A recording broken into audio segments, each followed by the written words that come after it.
Welcome to Ellery Queen's Mystery Magazine's fiction podcast. I'm EQMM's editor, Janet Hutchins. In this episode, we feature a story by Josh Pachter, the second youngest author ever to be published in our pages. His debut in our Department of First Stories occurred just over 50 years ago, when he was only 17. Last year, in celebration of that 50th anniversary, he wrote a tale entitled 50, which brought back the characters from his first story, Griffen Earns His Name, a recording of which is also available in this podcast series, by the way. Over the years, Josh Pachter has had more than 100 stories published. He is also a well-known editor, fiction collaborator, and translator. Regular readers of EQMM will have seen many of his translations in our pages. Here is Josh Pachter reading his story 50, which first appeared in our November-December 2018 issue and subsequently won a second-place EQMM Readers Award scroll.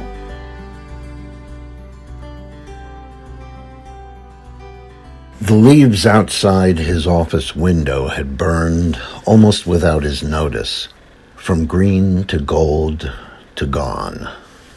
There were a few stragglers he saw now, few enough to count. Professor Griffen found that he was counting them, realized what he was doing, and forced himself to drag his eyes away from the window and back to his computer. From the speakers on either side of the monitor, James Taylor sang about fire and rain, and the coincidence reminded him that he was supposed to be updating his lecture notes on Robert Frost for a generation of students, a giggle of girls, a bluster of boys, whose mental temperature had devolved into such lukewarmth he despaired of ever convincing them that fire and ice were momentous enough to even momentarily divert their attention from their Instagrams and Twitter feeds. There were fewer words on his screen than leaves on the trees, and he felt himself no more capable of adding to the former tally than to the latter. Thought I'd see you, fire and rain now. James Taylor's voice faded away, was replaced by 50 years after the fair, and not for the first time he marveled at iTunes' telepathic ability to follow or lead his thoughts. How, he wondered, could he possibly capture the interest of the teenagers in his freshman lit class? He'd been a teenager himself once upon a time, but it was 50 years after that fair. Half a century ago, his widowed father and 3 siblings had clustered around the 19-inch television in the family room to listen to Walter Cronkite tell them about Vietnam on the evening news. Today, with their screens in their pockets and 500 channels to choose from instead of 3, all his students seemed to know or care about was which Kardashian was having sex with which football player or rapper. 50 years after the fair, Amy Mann sang.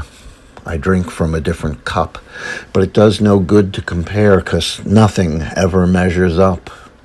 He turned away again, away from both monitor and window, and let his gaze drift across the spines of his dearest friends, his books, the fat poetry anthologies and slender chapbooks and single-author collections he had accumulated over the course of his career. Perhaps it was the song that steered his fingers to the lineup of old magazines on the bookcase's bottom shelf. There were several dozen of them, long-ignored souvenirs of his youth. He slid the leftmost volume free and held it in his hands, surprised to see how well the green and red and yellow cover had withstood the passing of 5 decades. 9 new stories, the bold red letters beneath the yellow words that identified the publication proudly announced. He counted only 6 writers listed on the cover: Hugh Pentecost, Lawrence Treat, Agatha Christie, Berkeley Mather, Celia Fremlin, George Harmon Cox. Then gingerly opened the old magazine and smiled to see his own name included in the table of contents. A folded sheet of paper tucked between the pages marked the location of his contribution. He'd long since forgotten that editor Frederick Danae, who, with his cousin Manfred B. Lee, had written those marvelous novels and short stories beginning way back in the late 1920s, had devoted an entire page of the magazine, page 106, to an introduction. "Department of First Stories," he read. "This is the 325th first story to be published by Ellery Queen's mystery magazine. Another first by a teenager, God bless him." And then, on the facing page, the title and byline, "E.Q. Griffen Earns His Name," by Ellery Queen Griffen. He sat there, absorbed, for 15 minutes, rereading the story for the first time in, how long? Certainly 30 years. Probably 40. It wasn't bad, really. It was actually rather good for the 16-year-old he'd been when he wrote it, especially if he compared it to the drivel produced by the majority of his current students, who were 2 or 3 years older than he'd been when he'd written it back in 1968.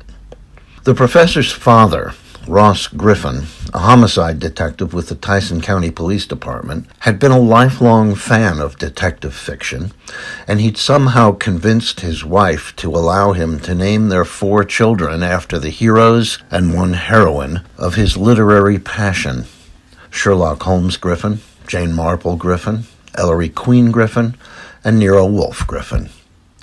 For the purposes of this, his first short story, young Ellery had expanded the family to 11 children, adding Peter Wimsey, Albert Campion, Parker Pine, Perry Mason, Augustus Van Dusen, Gideon Fell, and John Jericho to the brood. In his debut outing, the actual E.Q. Griffen had provided his fictional namesake with 2 invented mysteries to solve: a trivial neighborhood case of some stolen apple pies, and a dying message murder brought home to the dinner table by the Griffins' paterfamilias. And the fictional E.Q. Griffen had solved the murder by employing an Ellery Queen-like combination of deductive reasoning plus a flash of inspiration, thus earning his name in the parlance of the make-believe family he had based on his actual family, while completely failing to solve the case of the missing pies. Cute. Of course, his first and middle names and age had been what had caught Fred Danet's eye. But the story itself had a certain charm, the professor thought now. He wondered why he'd added only 7 extra siblings to the family, when 1 more would have resulted in an even dozen, which ought to have been much more satisfying to his mathematically inclined brain. He wondered also why neither he nor Fred Danet had noticed the anachronism of naming one of the invented children after Hugh Pentecost's John Jericho, a character who hadn't been created until the middle 60s, and thus couldn't possibly have been a favorite from Ross Griffen's childhood.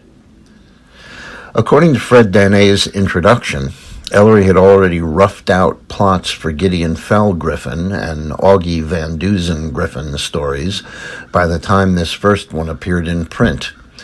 He couldn't remember ever having actually written those, though perhaps he had, and Mr. Danet had rejected them. There had, in fact, been a couple of sequels: E.Q. Griffen's Second Case in 1970, and Sam Buried Caesar, featuring Nero Wolfe Griffen, in 71. But after that, he'd moved on to creating fiction not about his imaginary self and siblings. 1 or 2 stories a year until the birth of his daughter in 1986, then fewer until she was grown and flown, then more again thereafter. The professor noted that in yet another instance of iTunes mind meld, his speakers had segued into Bruce Springsteen's Born in the USA.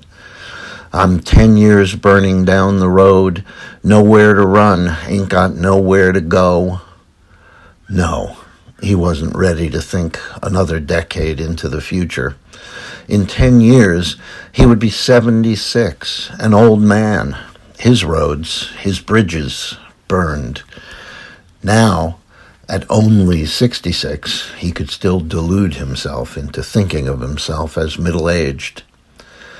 He sighed, absently retrieved the folded bookmark from his desk and began to return it to his place, but found his curiosity piqued and unfolded it.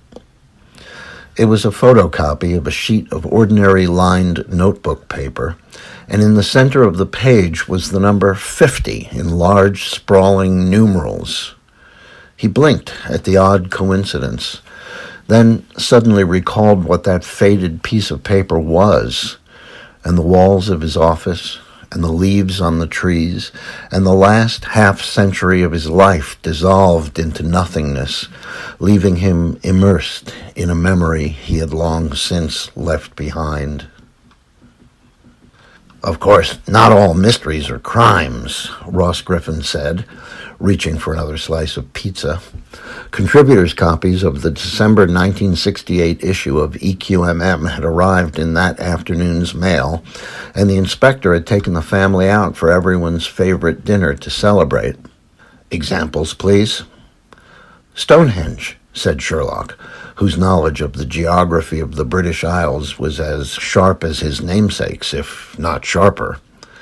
"How the Egyptians built the pyramids," Nero added, studiously picking pepperoni off his own second slice.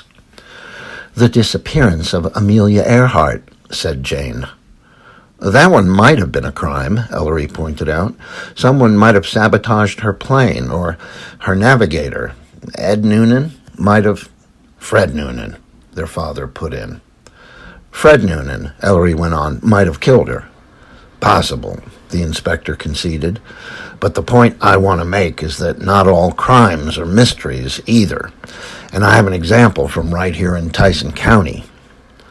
The four kids scooched their chairs closer to the round table and fixed their attention on their father, who they knew was about to share a new case with them, something the four of them loved even more than they loved pizza. "Solomon Kane," the inspector began, "was a nationally known military historian specializing in the armies of the Roman Empire and a full professor and chair of the history department at an Ivy League university. About 5 years ago, though, when his wife Abby died of cancer in her early 40s, Kane gave up his tenure and moved here with their two children, Solomon Jr. and Romy, to take a much less visible job teaching Western Civ at Tyson County Community College. He's been here ever since, and you probably know his kids. They both go to your school. Solomon Jr. is a senior. He's president of the student council," Sherlock cut in, "and a really cool guy, always ready to help you with your homework if you're having trouble understanding how to do it." "Everybody calls him Solo because he sings in the choir," added Jane dreamily. "He has a gorgeous voice, tenor, clear as a bell." "And Romy's a junior," the inspector went on. "A year ahead of you, Ellery. Do you know her?" "Not well. She's pretty quiet, keeps to herself mostly. If she's got friends, I don't know who they are." "I've heard people say," said Jane, all seriousness now, "that her father's been, well, molesting her. I don't know if there's any truth to it or not. It's just rumors." Inspector Griffen leaned back in his chair and folded his arms across his chest. "Apparently it is true," he said. "Or at least it was. But Professor Kane will never molest his daughter or anyone else again. He's dead." Nero, the youngest, looked up sharply. "Dead?" The inspector nodded. "Solomon Jr. called the station about 11:15 last night. His sister had finally told him about their father's, well, let's say actions, and Solo confronted him. Solomon Sr. basically told him to mind his own business, and Solo said he just lost it, picked up a letter opener from his father's desk and stabbed him in the chest with it." "No," Jane whispered, horrified. "I'm afraid so. Solo ran off, but then he realized that he had to take responsibility for what he'd done, and he found a payphone and called that new 911 number. He was waiting outside the house when the squad cars got there, and he let us in and took us back to his father's study." "Where you found Solomon Sr., dead," said Nero flatly. "Correct, slumped over his desk. As it turned out, though, Senior hadn't died right away. After Solo stabbed him and ran, he lived long enough to pick up a pen and begin to write his son's name." The inspector took a folded piece of paper from his pocket, unfolded it, and shoved the metal pizza tray aside to make room for it in the center of the table. It was a photocopy of a sheet of ordinary lined notebook paper, and in the center of the page were the letters S.O. in large, sprawling capitals. "Solo," Ellery said slowly. "Or Solomon," his father amended, "or Solomon Jr. In any case, he was identifying his son as his killer, but he died before he could finish writing, which turns out to be irrelevant since Solo freely confessed to the crime." "Where is he now?" asked Sherlock. The inspector sighed. "In a holding cell at headquarters. He'll sit there until his trial." "They won't let him out on bail," said Jane. "Probably not, honey. He'll be charged with second-degree murder, and I think the judge is unlikely to agree to bail. Even if he does, he'll set it so high there's no way Solo will be able to bond out. I'm afraid he'll stay in jail until he goes to prison." "A crime, but not a mystery," Ellery said slowly. "QED." The professor blinked his eyes and returned to the present. His father's prediction, he remembered, had been correct. Solo Kane had been charged with murder in the second degree. The district attorney had agreed to let him plead down to manslaughter, and the teenager had been sentenced to 10 years. Which meant, he realized, that in principle, Solo had been back out in the world for the last 4 decades. He found himself wondering what had happened to the boy, now, of course, a boy no longer, but a man of almost 70. Had he put his incarceration behind him and managed to make something of the rest of his life?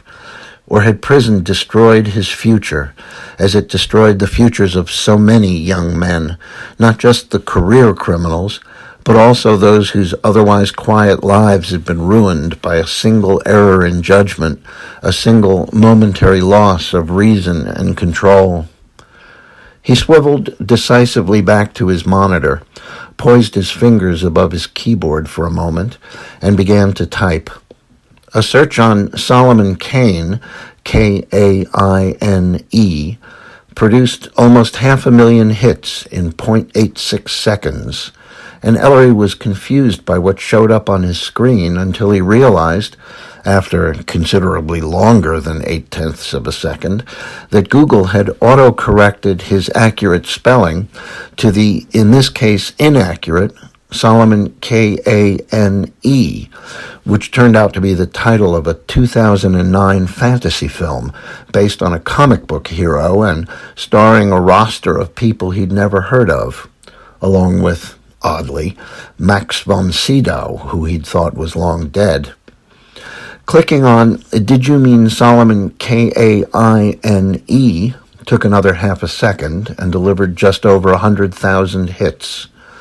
He scrolled down the first page and found links to reviews of several of Kane Sr.'s books, most of which were long out of print, but one, a text on the Punic Wars, was still available on Amazon and apparently in use at a number of universities. And near the bottom of the page, an obituary from the Tyson Times, dated November 21, 1968. Rather than read the obit, the professor launched a new search, this time on, open quotes, Solomon Kane Jr., close quotes. In an even smaller fraction of a second, he was presented with under 1,000 hits, beginning with news stories about the murder and Solo's subsequent plea bargain and sentencing, and then this headline jumped out at him. Youth, 20, killed in prison attack. Ellery's heart stopped. Dreading what he would find, he clicked on the link and read the story. And, yes, poor Solo, in the second year of his 10-year sentence, had tried to intervene when a group of older convicts ganged up on a newly incarcerated felon at the state penitentiary, and had himself been stabbed in the stomach with a shank that had been filed down from the grip end of a plastic toothbrush. He had died of his wounds in the prison hospital, without regaining consciousness. The inmate he had been trying to save had also been killed in the incident. Dead at 20. What a tragic end to a tragic story. Or was it the end of the story? Once upon a time, criminal investigation had meant legwork, had meant visiting newspaper morgues and libraries and police departments and victims and witnesses and suspects' homes and offices in person. But now, in 2018, the phrase armchair detective had taken on new meaning, and there was practically no limit to what you could learn simply by letting your fingers do the walking. Ellery did a search on Romy Kane and came up completely empty. Of course, the girl had probably gotten married and taken her husband's last name. And he recalled vaguely that Romy was a nickname, anyway, short for something else, like Solo was short for Solomon. Romany? Romanette? He couldn't recall. It was an unusual name, he thought, but he couldn't put his finger on it. Had he ever even known what it was? Romanov? Romula? Romaine? The only other Romy he'd ever heard of was Romy Schneider, the actress. So he looked her up and found that she'd been born Rosemary Magdalena Albach. He tried Rosemary Magdalena Kane, and then Rosemary Kane, thinking Solomon Sr. or his wife might perhaps have been a fan. Nothing. And then he cursed himself again for his slowness on the uptake and went back to the very first search page he'd consulted and clicked on Solomon Sr.'s obituary. And there it was, survived by his son, Solomon Kane, Jr., and daughter, Romanelle Kane. Romanelle. Now that he saw the name in black and white on the screen, he felt certain he had not ever heard it before. To him, she had always been just Romy. He searched on Romanelle Kane, and there she was, almost instantly. Romanelle Kane Washington. So she had married, after all, and had, indeed, taken her husband's name. And she, like her mother and father and brother before her, was also dead.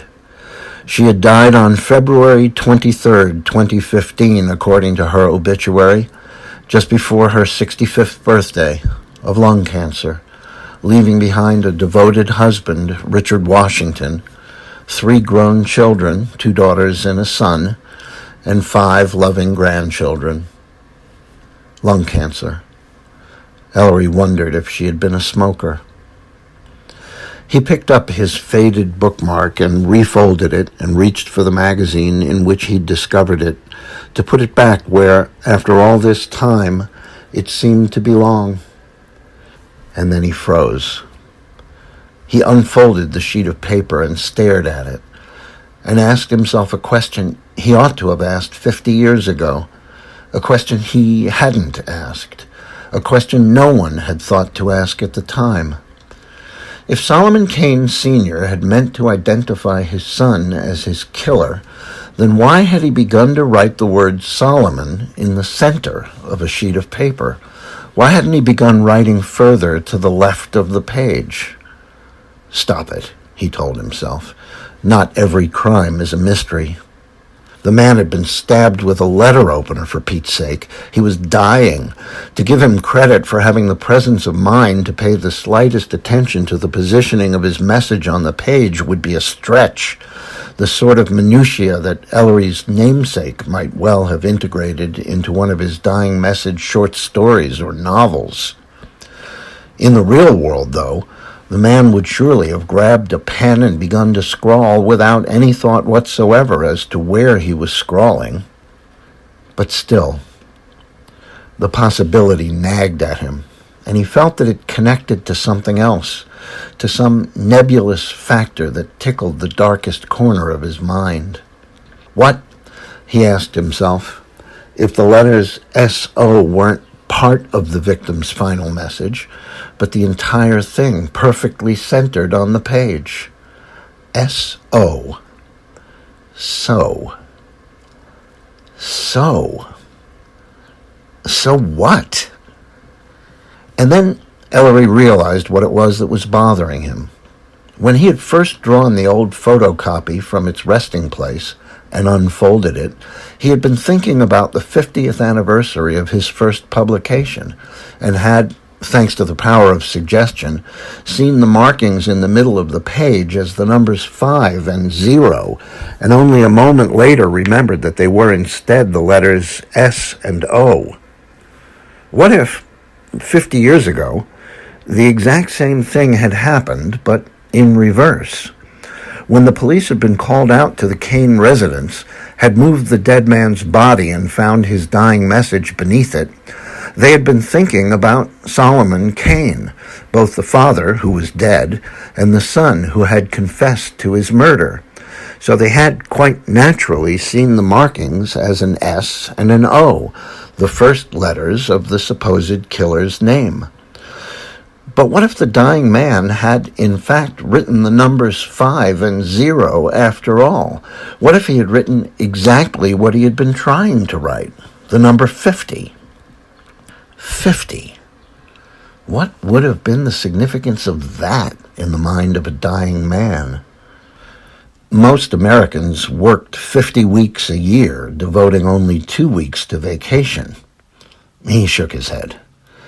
There were 50 states in the Union, had been for almost a decade by 1968, since Hawaii had become the 50th in 1959, and it must have been around 1968, Ellery thought, that the television series Hawaii 5-0 had debuted. 5-0? He snorted in irritation. His fingers flew over his keyboard, and Google told him that there are 50 gates of wisdom in the Kabbalah, that 50 is the atomic number of 10, that 50 is the smallest number that can be produced in 2 different ways by adding together 2 non-zero squares, 1 squared plus 7 squared, and 5 squared plus 5 squared. He gritted his teeth. Ridiculous. The same sort of incongruous foolishness the fictional Ellery Queen had so often considered and rejected in his own dying message fiction. 50. 50. "Are you reelin' in the years?" Steely Dan asked from his speakers. "Stowing away the time? Are you gathering up the tears? Have you had enough of mine?" Reelin' in the years, he thought. 50 years after the fair. Years. And then he remembered that Solomon Sr. had been a historian, a specialist in ancient Roman military history, author of a book on the Punic Wars. He Googled, felt momentarily hopeful when he saw that there had been 3 Punic Wars between Rome and Carthage, then swore aloud to see that the first of them had begun in 264 B.C., and the last had ended with the obliteration of Carthage in 146 B.C. So, not the Punic Wars. He searched on 50 B.C. and found that it was the year the Roman Republic had annexed Judea, and approximately the year in which the Asterix comic books were set. In 50 A.D., the Dutch city of Utrecht was founded, and Kai Lun, the Chinese inventor of paper, was born. And Solomon Kane's message had been written on...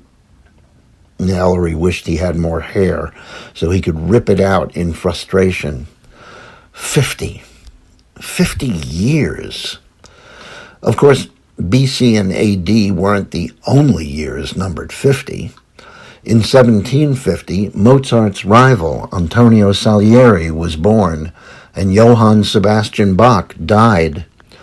In 1850, Nathaniel Hawthorne's The Scarlet Letter, a book he had taught his American Lit students dozens of times, was published. California became the 31st state, and the Pinkerton National Detective Agency was founded. In 1950, the year before Ellery was born, Alger Hiss was sentenced to prison for perjury. Harry Truman ordered the development of the hydrogen bomb, and the Korean War began. The Korean War. and Solomon Sr. was a military hit. And then, all at once, 50 puzzle pieces fitted neatly together in that part of the professor's brain where inspiration lurked. Rumor had it that Solomon Kane had been abusing his daughter Romy. Romy Kane had died in February of 2015, just before her 65th birthday, which meant she had been born in 1950, the year before Ellery, which fit, because Ellery had been born in 51, and Romy was a year ahead of him in school. And Solomon Sr. was a historian, a specialist in the armies of ancient Rome, who had named his daughter Romanelle, Roman L. In Roman numerals, L equals 50, and Romy Kane was born in 1950. Ellery drew a deep breath and let it out. In 1968, when Solomon Sr. was killed, his daughter Romy was 18. What if she was the one who had plunged that letter opener into her father's chest? What if she had run off, not realizing that he was not yet dead? What if she had found her older brother and told him what she had done, and he, a really cool guy, Sherlock had called him, always ready to help, surely fiercely protective of his kid sister, had convinced her to let him take the blame for her desperate act? What if he had gone into his father's study, had wiped Romy's prints from the letter opener and carefully replaced them with his own, had called the police to confess to the crime, all without realizing that his dying father had named Romy as his killer, leaving hidden beneath his body a message the police, with Solo's confession at hand, had misunderstood. For 50 years, the world had thought of Solo Kane as a murderer. Now, he, E.Q. Griffen, could set the record straight. Or could he? There was no way to prove at this late date what had really happened that night, half a century ago. But at least he could offer a logical alternative explanation for the facts of the case that had been accepted for all these years, could show that perhaps young Solo had been nothing worse than a loving big brother who had made the ultimate sacrifice for the sake of his sister. And then what? What would the revelation of that possibility do to Richard Washington, to Romy's children and grandchildren?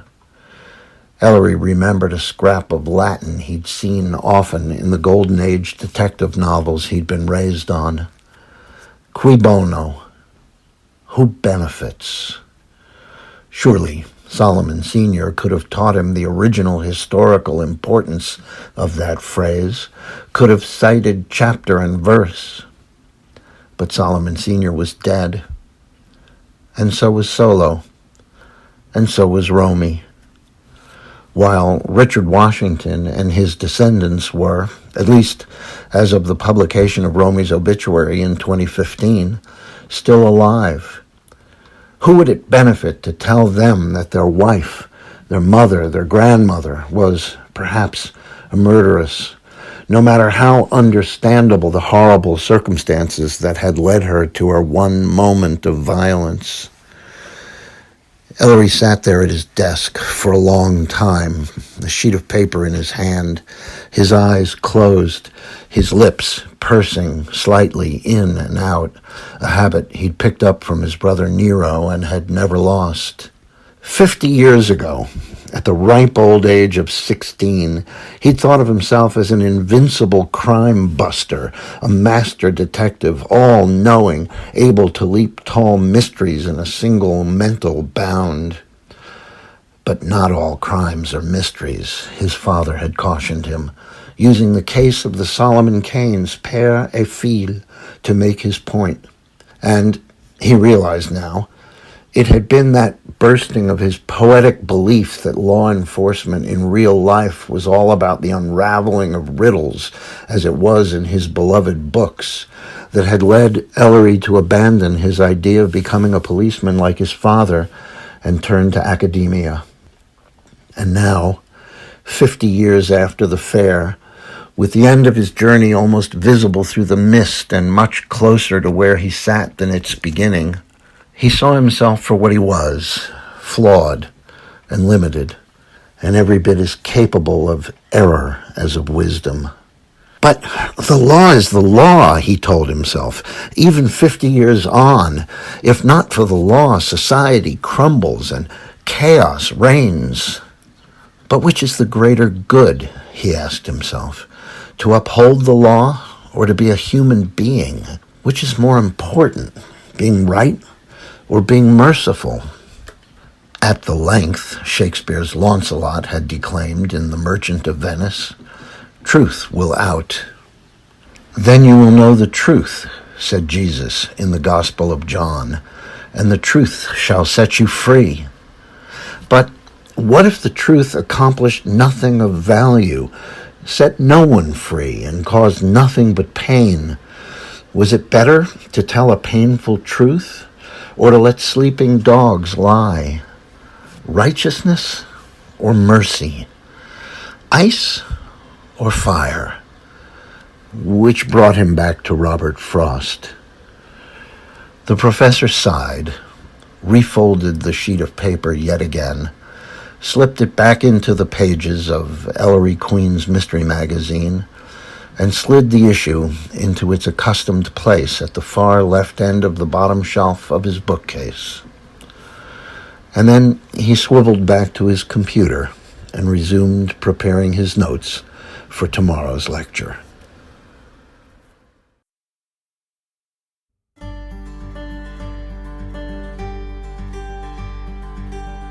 "50" is copyrighted by Josh Pachter. Music for the podcast is by Trodo and was obtained from the community audio section of the Internet Archive. Mixing for the podcast was done by Jackie Sherbo. You can subscribe to Ellery Queen's Mystery Magazine, where you'll find more stories like this one by visiting our website at www.elleryqueenmysterymagazine.com.